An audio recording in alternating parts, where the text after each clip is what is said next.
Hai semuanya, welcome back to my channel. Sebelum kita mulai video ini, jangan lupa bagi teman-teman yang belum subscribe untuk di-subscribe terlebih dahulu. Nah, di video kali ini aku akan membawakan kisah dari Mauro, yaitu seseorang yang berhasil bertahan hidup selama 9 hari di Gunung Sahara. Nah, bagi kalian yang penasaran dengan kisah Mauro, jangan lupa untuk ditonton sampai habis.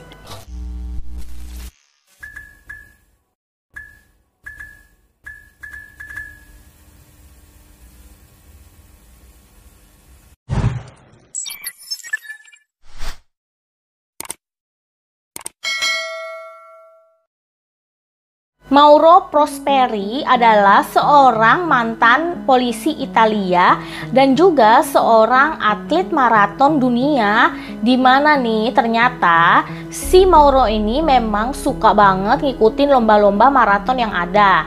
Dan pada saat itu usianya itu menginjak 39 tahun saat dia mengikuti lomba Marathon des Sables yang diadakan pada tahun 1994. Marathon des Sables ini diadakan di Gurun Sahara, Maroko, di mana ternyata merupakan lomba maraton terberat yang pernah ada. Jadi tuh ternyata nih Marathon des Sables ini kalau kalian mau ngikutin ya, kalian itu harus benar-benar punya fisik yang kuat dan juga fisik yang prima. Jadi bagi teman-teman sekalian nih yang memang juga hobinya suka lari maraton, kalian boleh nih ikutan Marathon des Sables, di mana artinya itu adalah maraton di atas pasir dengan jarak 251 km yang diadakan selama 6 hari. Dan kalian tahu lah ya, kalau siang hari itu panasnya itu mencapai 40 derajat Celcius, dan kalau malam hari itu bakalan dingin banget. Jadi kalian benar-benar harus kuat dan mempunyai persiapan yang benar-benar matang. Nah, jadi pada tahun 1994 ini yang ngikutin lomba Marathon des Sables itu nggak banyak ya. Jadi hanya 80 peserta, di mana itu termasuk si Mauro. Tapi kalau untuk akhir-akhir ini nih, tahun-tahun ke sininya yang ngikutin lomba maraton ini udah mencapai ribuan orang. Jadi kalian nggak usah takut ya kalau misalnya kalian mau ikutan terus ternyata yang ikut itu dikit dan kalian bakal tersesat seperti si Mauro ini.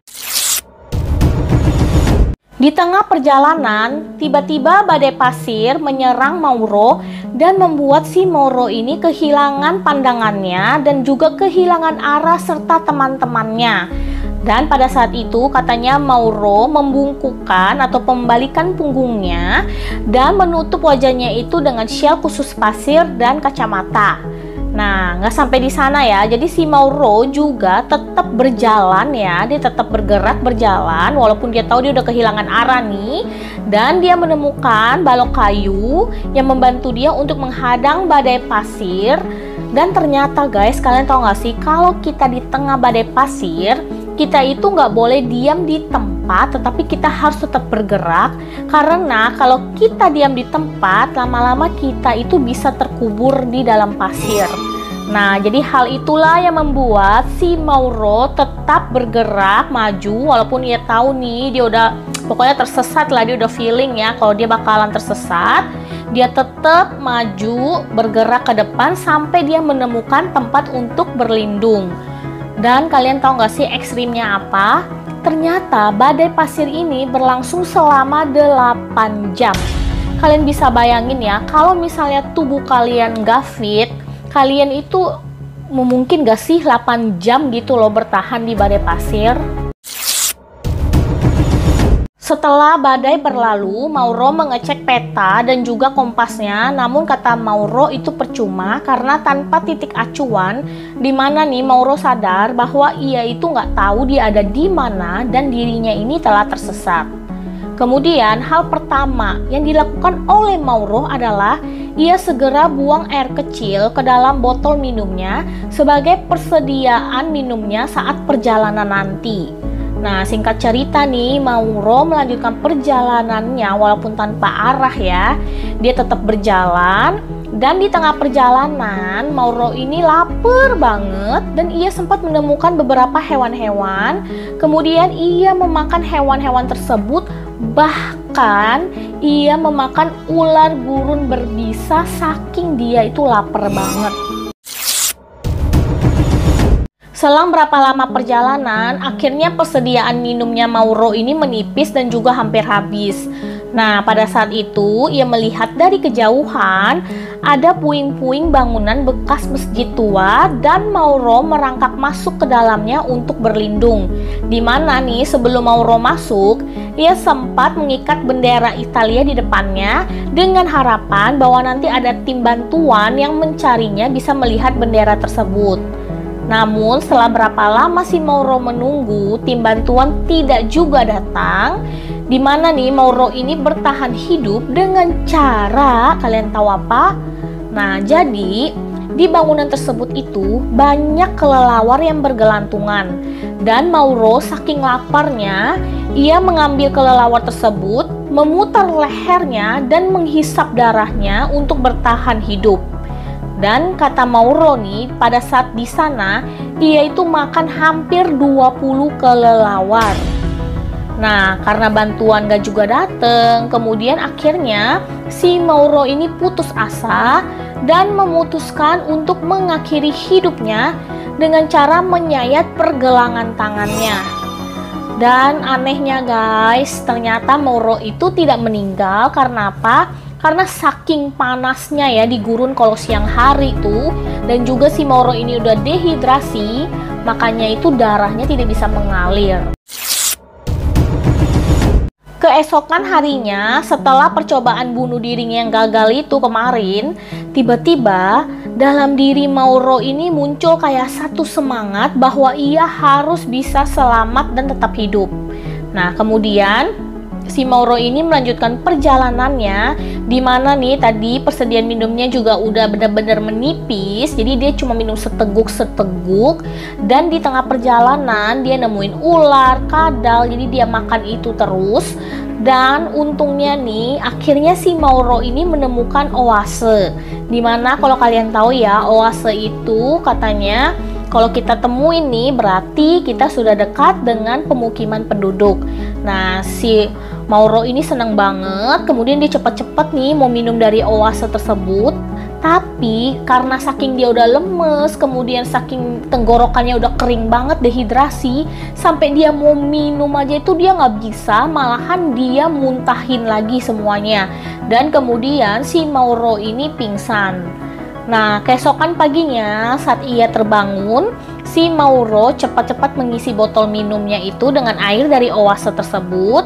Kemudian ia melanjutkan perjalanannya lagi dan ia bertemu dengan seorang gadis muda, yaitu kayak gembala gitulah ya, gadis kecil, dimana si Mauro itu minta tolong ke gadis muda ini.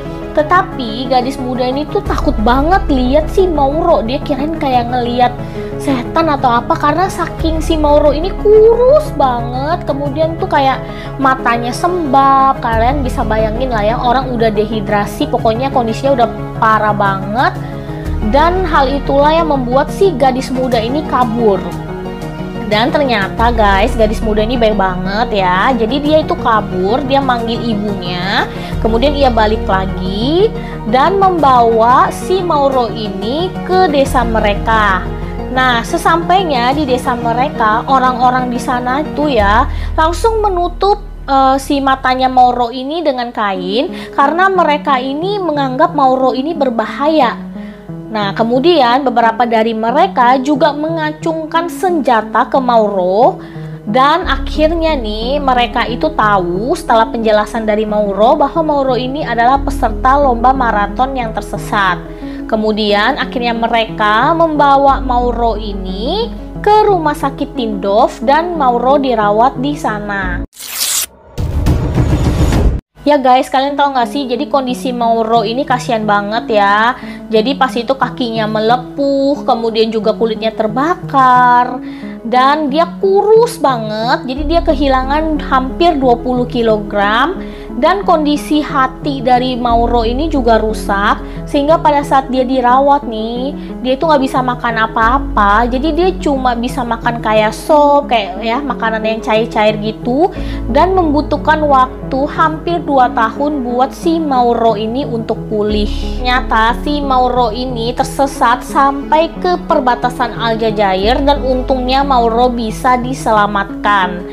Dan ternyata Mauro ini nggak kapok ya. Walaupun dia pernah mengalami peristiwa mengerikan ini, itu tidak membuat si Mauro ini trauma ya. Jadi 4 tahun setelah kejadian tersebut, Mauro tetap mengikuti lomba-lomba maraton. Bahkan dia memenangkan beberapa lomba. Jadi itu adalah kisah dari Mauro. Nah, kalau misalnya nih kalian jadi Mauro dan tersesat di gurun pasir, apa yang bakalan kalian lakuin? Apakah kalian akan pasrah aja atau kalian akan tetap maju mencari jalan keluar? Nah, bagi teman-teman, kalian bisa komen di bawah. Dan untuk kalian yang suka dengan cerita ini, seperti biasa, bantu aku untuk like, subscribe, dan share ke teman-teman yang lainnya. Sampai jumpa di episode yang berikutnya. Dah.